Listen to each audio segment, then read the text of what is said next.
ಶ್ರೀಗುರುಭ್ಯೋ ನಮಃ ಪರಮಗುರುಭ್ಯೋ ನಮಃ.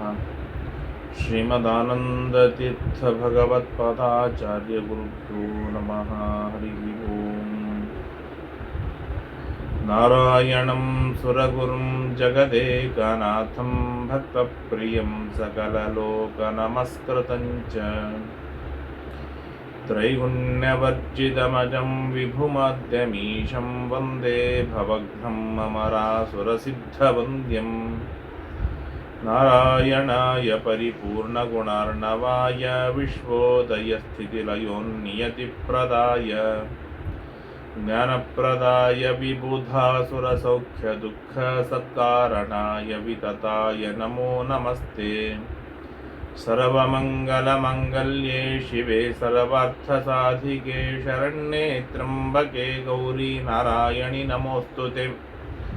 ಧರ್ಮ ವಿಜ್ಞಾನ ವೈರಾಗ್ಯ ಪರಮೈಶ್ವರ್ಯಶಾಲಿನಃ ಆನಂದತೀರ್ಥ ಭಗವತ್ಪದಾನ್ ವಂದೇ ನಿರಂತರಂ. ನಮೋಸ್ತು ತಾತ್ವಿಕಾ ದೇವಾಃ ವಿಷ್ಣುಭಕ್ತಿಪರಾಯಣಾಃ ಧರ್ಮ ಮಾರ್ಗೇ ಪ್ರೇರಯಂತು ಭವಂತಃ ಸರ್ವ ಏವ ಹಿ.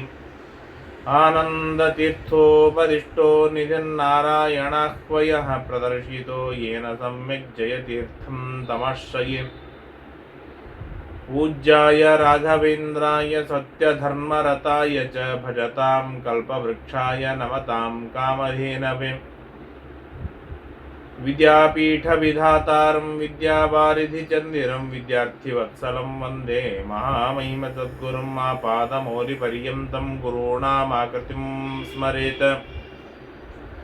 ತೇನ ವಿಘ್ನಾಃ ಪ್ರಣಶ್ಯಂತಿ ಸಿದ್ಧ್ಯಂತಿ ಚ ಮನೋರಥಾಃ. ಶ್ರೀ ಗುರುಭ್ಯೋ ನಮಃ.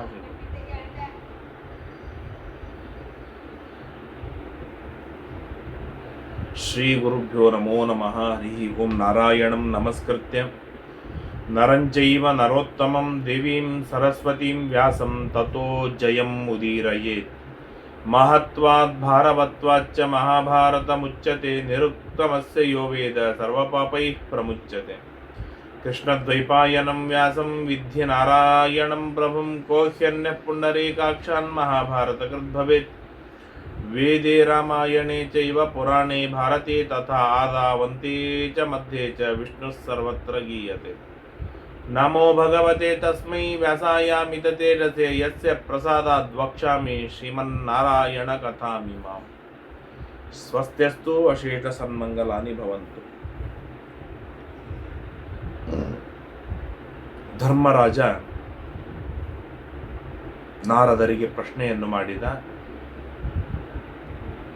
ತೀರ್ಥಯಾತ್ರೆಯ ಉದ್ದೇಶವಿದೆ. ಯಾವ ಕ್ರಮದಲ್ಲಿ ತೀರ್ಥಯಾತ್ರೆಗೆ ಹೋಗಬೇಕು,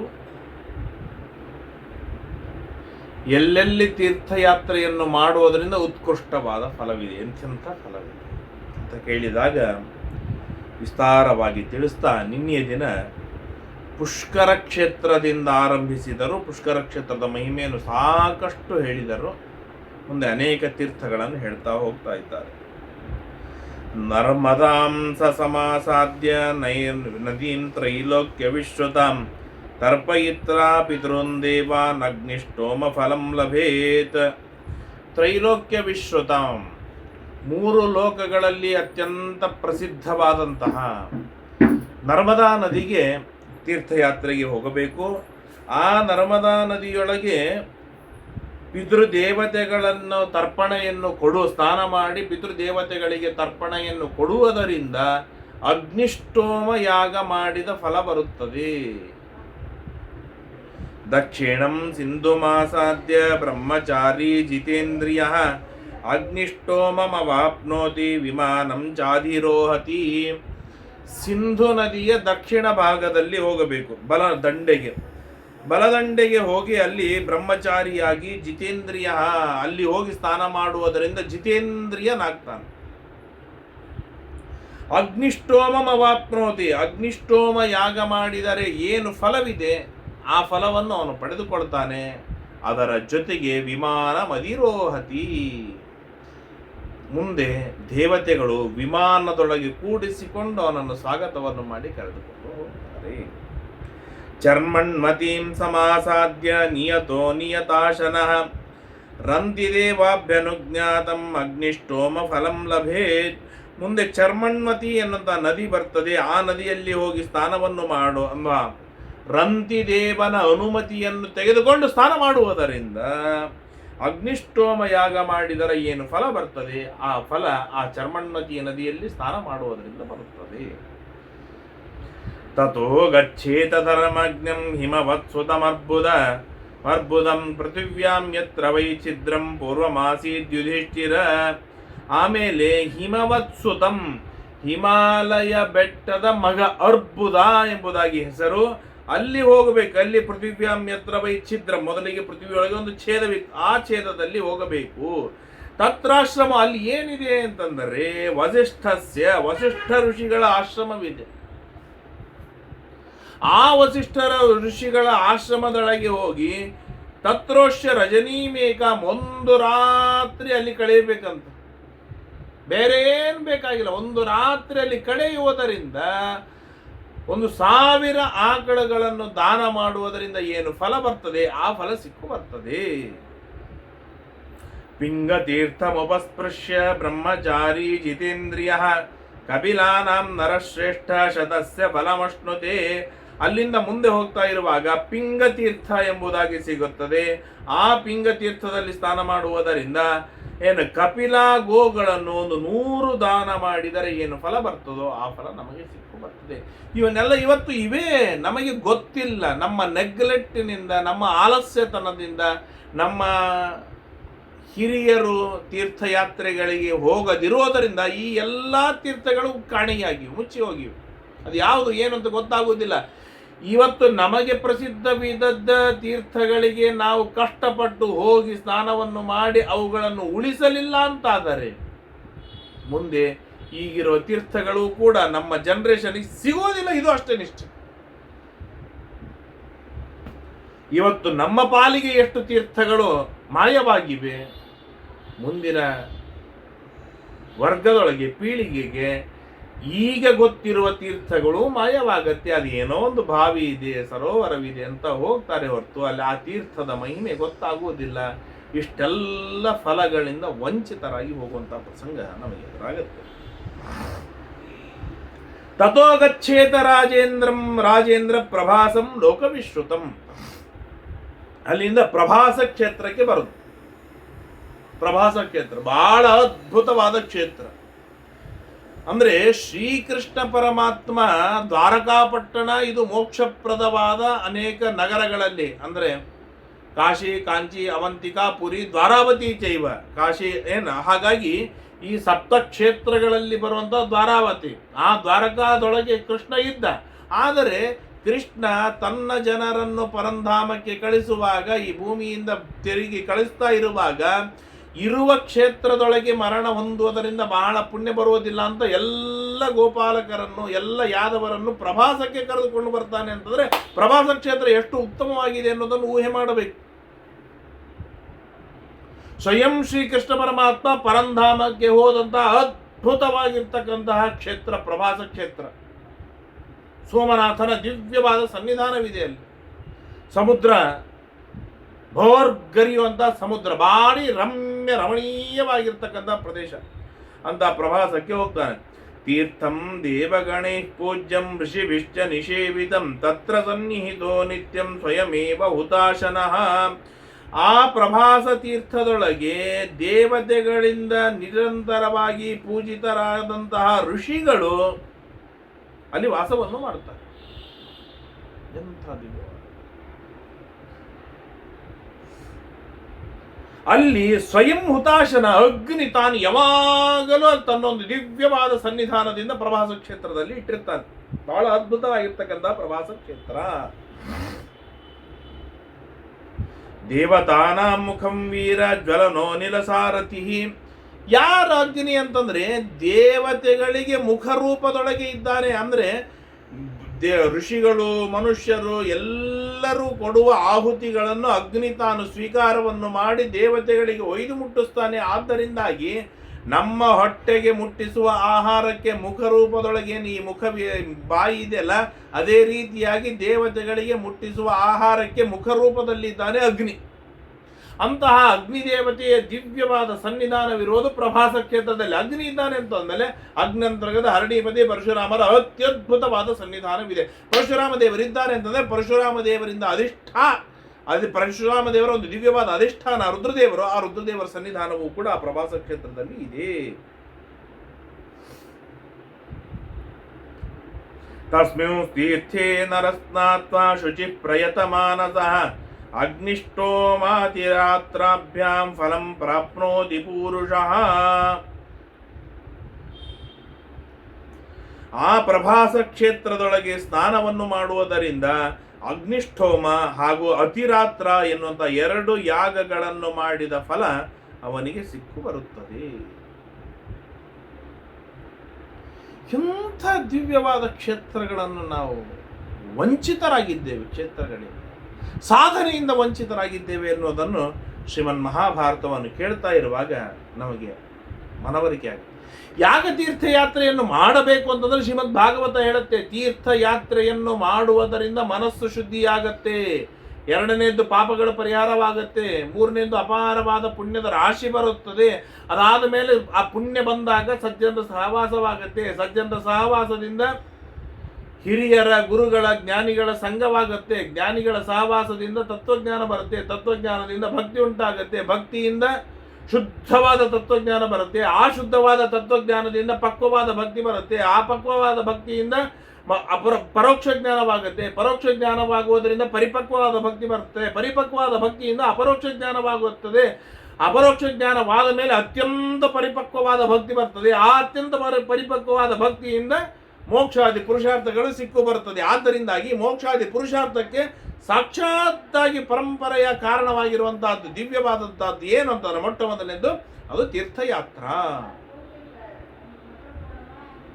ಎಂಬುದಾಗಿ ನಮಗೆ ಭಾಗವತ ಅನೇಕ ಗ್ರಂಥಗಳಲ್ಲಿ ನಮಗೆ ತಿಳಿಸಿಕೊಡ್ತದೆ. ಹಾಗಾಗಿ ಪ್ರಭಾಸ ಕ್ಷೇತ್ರ, ಆ ಪ್ರಭಾಸ ಕ್ಷೇತ್ರದೊಳಗೆ ಇನ್ನೊಂದು ವಿಚಿತ್ರವೇನು ಅಂತಂದ್ರೆ ಸರಸ್ವತಿ ನದಿ ಇದೆ. ದಿವ್ಯವಾದ ರಮಣೀಯವಾದ ಪುಟ್ಟದಾದ ಸರಸ್ವತಿ ನದಿ. ಆ ಸರಸ್ವತಿ ಸಾಗರಕ್ಕೆ ಬಂದು ಸೇರಿಕೊಳ್ಳುತ್ತೆ, ಸಮುದ್ರ ಸಂಗಮವಾಗುತ್ತೆ.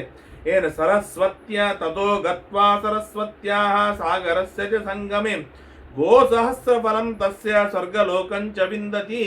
ಆ ಸರಸ್ವತಿ ಸಾಗರ ಸಂಗಮದೊಳಗೆ ಯಾರು ಸ್ನಾನವನ್ನು ಮಾಡ್ತಾರೆ, 1000 ಆಕಳುಗಳನ್ನು ದಾನ ಮಾಡುವುದರಿಂದ ಏನು ಫಲ ಬರ್ತದೆ, ಆ ಫಲ ಬರ್ತದೆ. ಅಷ್ಟೇ ಅಲ್ಲದೇನೆ ಸ್ವರ್ಗವನ್ನು ಪಡೆಯುತ್ತಾನೆ. ವಿಶಿಷ್ಟವಾದ ತತ್ವಜ್ಞಾನ ಅವನಿಗೆ ಅಭಿವೃದ್ಧಿಸ್ತದೆ. ಯಾಕೆಂತಂದ್ರೆ ಸರಸ್ವತಿ ದೇವಿ ಜ್ಞಾನಕ್ಕೆ ಅಭಿಮಾನಿನಿ. ಜ್ಞಾನಾಭಿಮಾನಿನಿಯಾದ ಸರಸ್ವತಿ ದೇವಿಯನ್ನು ಚೆನ್ನಾಗಿ ಆರಾಧನೆಯನ್ನು ಮಾಡುವುದರಿಂದ ನಮಗೆ ಸಿಗುವಂತಹದ್ದು ತತ್ವಜ್ಞಾನವೇ.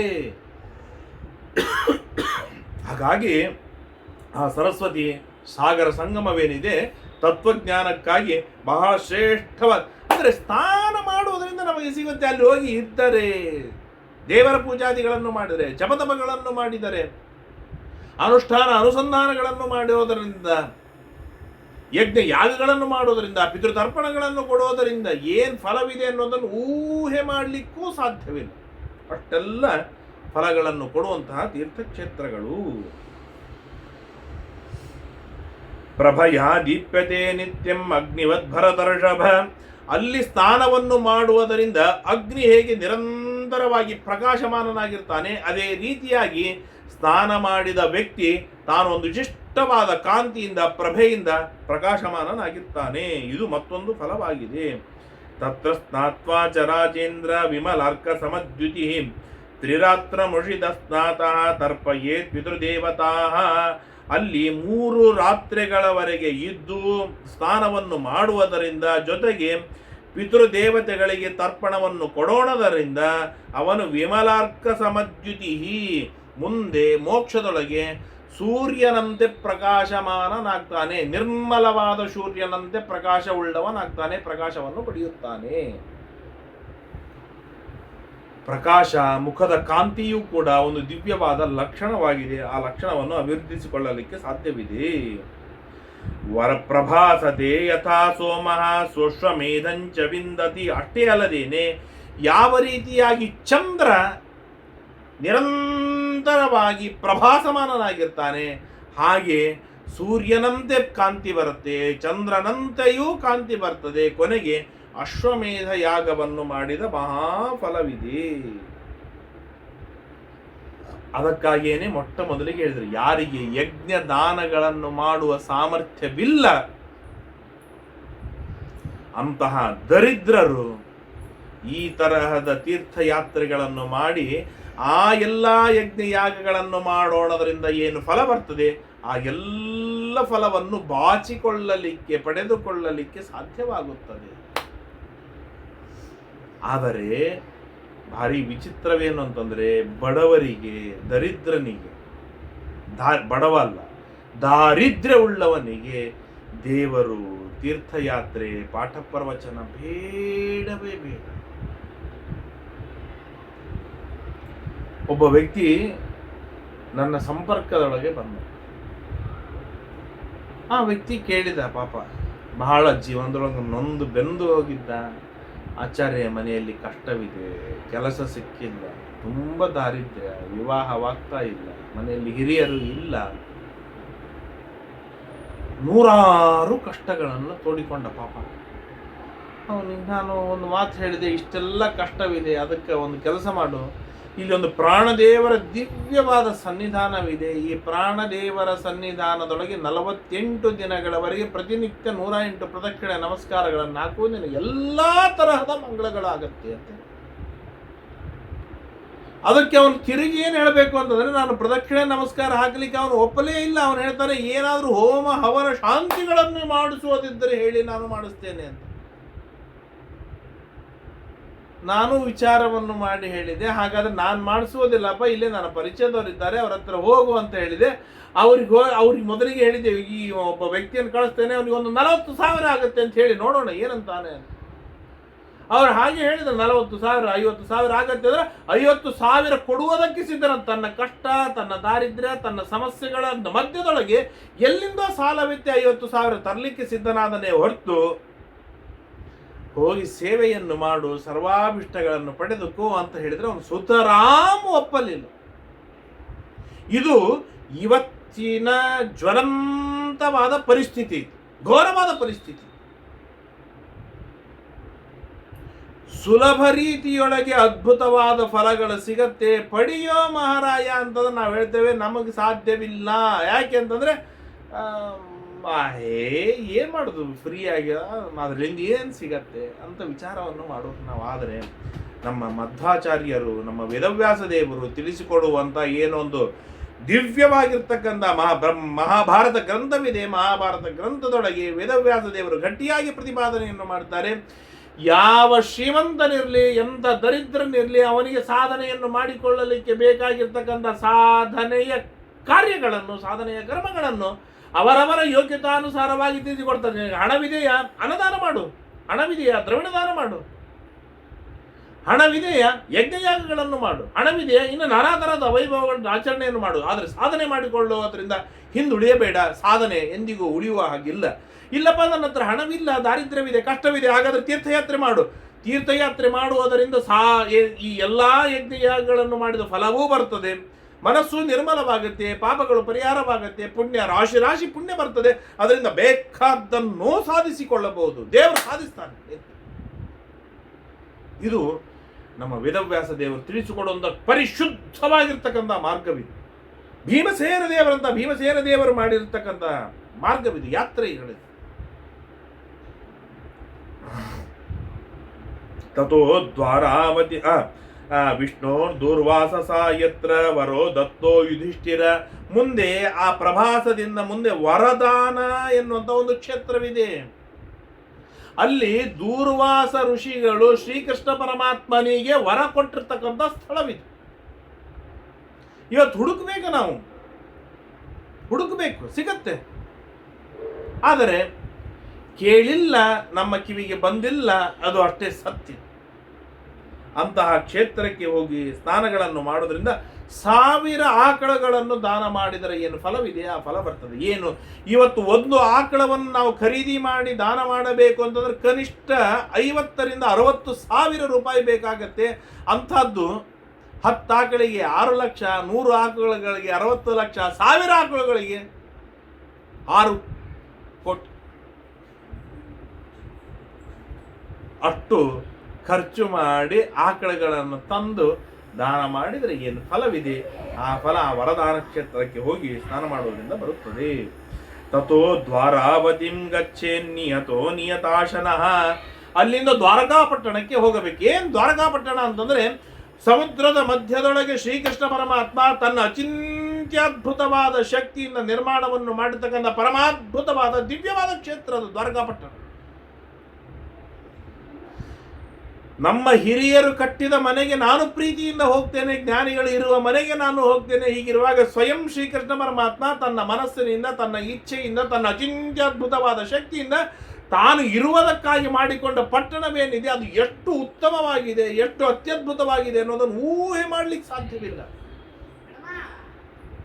ಅದಕ್ಕಾಗಿ ಏನೇ ದ್ವಾರಕಾಪಟ್ಟಣವನ್ನು ಎಲ್ಲಿ ಸಂಗ್ರಹ ಏನಂತಾರೆ, ಲೀಸ್ಟ್ನಾಗ ಹೇಳ್ತಾರೆ ಅಂದರೆ ಅಯೋಧ್ಯ, ಮಥುರಾ, ಮಾಯಾ, ಕಾಶಿ, ಕಾಂಚಿ, ಅವಂತಿಕ, ಪುರಿ, ದ್ವಾರಾವತಿ ಚೈವ ಸಪ್ತೈತೆ ಮೋಕ್ಷದಾಯಕಾ.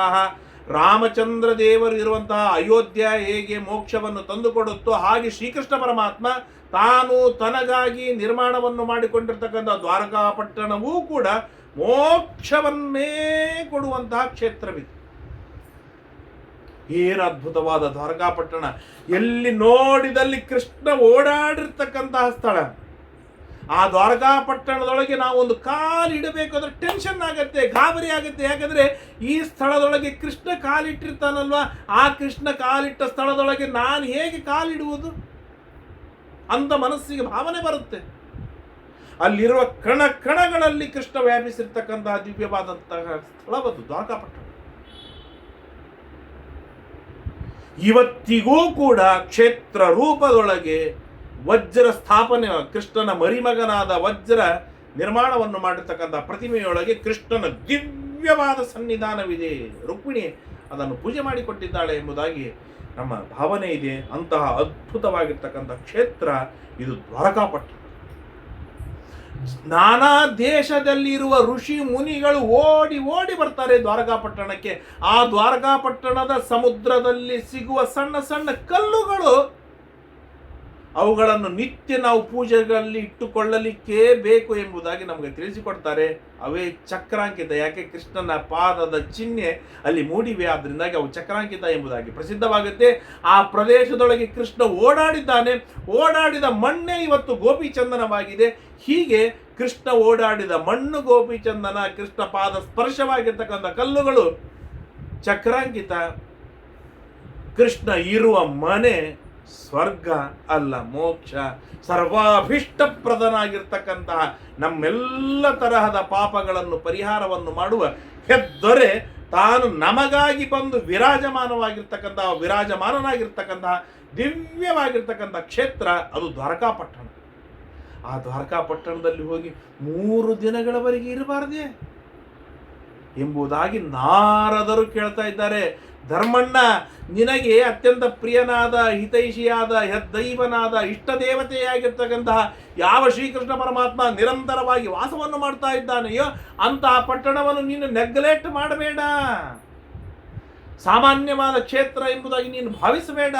ಆ ದ್ವಾರಕಾ ಕ್ಷೇತ್ರವೇನಿದೆ ನಮ್ಮ ಭೂಮಂಡಲದೊಳಗೇನೆ ಬಹಳ ಎತ್ತರ ಮಟ್ಟದಲ್ಲಿ ಇರುವಂತಹ ದ್ವಾರಕಾ ಕ್ಷೇತ್ರ. ಆ ದ್ವಾರಕಾವನ್ನು ಸ್ಮರಣೆಯನ್ನು ಮಾಡುವುದರಿಂದ ಪಾಪಗಳೆಲ್ಲ ಪರಿಹಾರವಾಗುತ್ತೆ. ಅಂತಹ ದ್ವಾರಕಾಪಟ್ಟಣಕ್ಕೆ ಹೋಗು, 7 ದಿನಗಳವರೆಗೆ ಅಲ್ಲಿ ವಾಸವನ್ನು ಮಾಡು. ಕೃಷ್ಣನ ಮಹಿಮೆಗಳನ್ನು ಕೇಳು, ಕೃಷ್ಣನ ಗುಣಗಾನವನ್ನು ಮಾಡು. ಏನು ಅಘಟಿತ ಘಟನಾ ಸಾಮರ್ಥ್ಯಗಳನ್ನು ತೋರಿಸಿಕೊಟ್ಟಿದ್ದಾನೆ ಶ್ರೀಕೃಷ್ಣ ಪರಮಾತ್ಮ. ಇವತ್ತು ಸಮುದ್ರದ 1 ಲೀಟರ್ ನೀರನ್ನು ಸಿಹಿಯಾಗಿ ಮಾಡಬೇಕು ಅಂತಂದ್ರೆ 16,000 ರೂಪಾಯಿಗಳು ಖರ್ಚಾಗತ್ತೆ ಎಂಬುದಾಗಿ ನಾವು ಹಿಂದೆ ಕೇಳಿದ ನೆನಪು. ಹೀಗಿರುವಾಗ ಸಮಗ್ರವಾದ ದ್ವಾರಕಾಪಟ್ಟಣದ ಸುತ್ತಲದಲ್ಲಿ ಇರ್ತಕ್ಕಂತಹ ಸಮುದ್ರದ ನೀರನ್ನೆಲ್ಲ ಸಿಹಿಯಾಗಿ ಮಾಡಿ ಅಲ್ಲಿ ಸಮೃದ್ಧವಾದ ಬೆಳೆಗಳು ಬೆಳೆಯುವಂತೆ ಮಾಡಿ ಆ ಲಕ್ಷಾವಧಿ ಜನರನ್ನು ಕೃಷ್ಣ ಪರಮಾತ್ಮ ತಾನು ಸಾಕಬೇಕು ಅಂತಂದ್ರೆ ಎಂಥ ಸಾಮರ್ಥ್ಯವನ್ನು ತೋರಿದ್ದಾನೆ ಗೊತ್ತಾ ನಿನಗೆ? ಎಂಥ ಸಾಮರ್ಥ್ಯವನ್ನು ತೋರಿದ್ದಾನೆ ಗೊತ್ತಾ?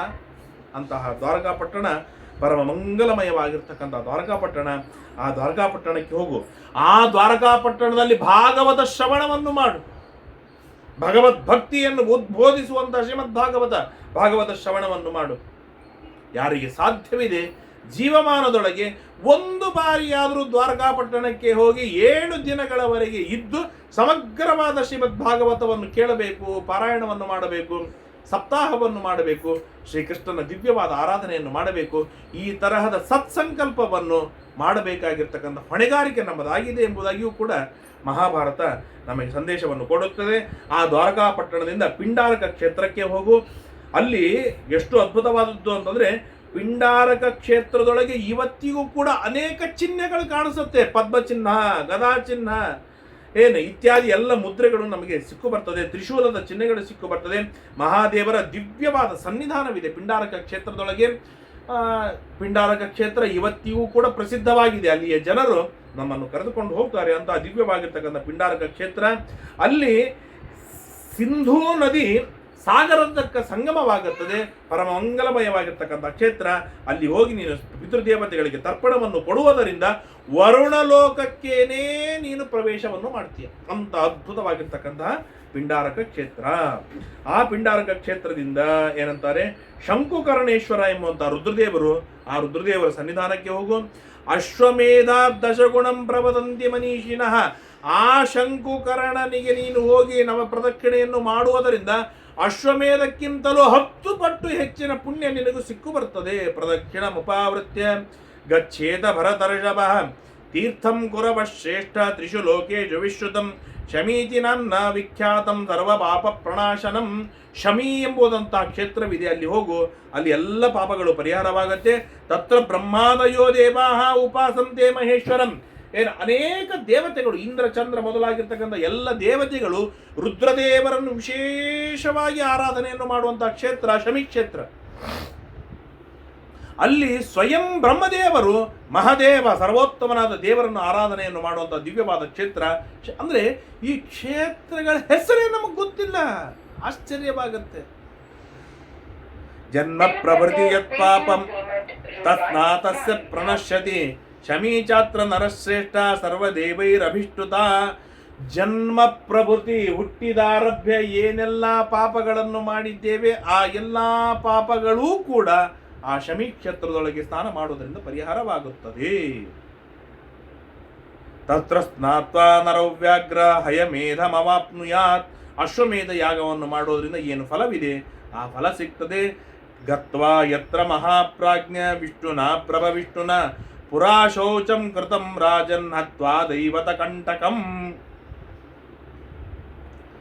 ದೇವತೆಗಳಿಗೆ ಕಂಟಕನಾಗಿರ್ತಕ್ಕಂತಹ ಒಬ್ಬ ದೊಡ್ಡದಾದ ದೈತ್ಯನನ್ನು ಸ್ವಯಂ ಶ್ರೀಕೃಷ್ಣ ಪರಮಾತ್ಮ ಅಲ್ಲಿ ಸಂಹಾರವನ್ನು ಮಾಡಿರ್ತಕ್ಕಂಥ ದಿವ್ಯವಾದ ಕ್ಷೇತ್ರ ಎಂಬುದಾಗಿ ನಮಗೆ ತಿಳಿಸಿಕೊಡ್ತಾರೆ. ಹೀಗೆ ನಾನಾ ವಿಧವಾದ ಕ್ಷೇತ್ರ ದ್ವಾರಕಾಪಟ್ಟಣದ ಸುತ್ತಮುತ್ತಲು ಸಾವಿರಾರು ತೀರ್ಥಗಳಿವೆ.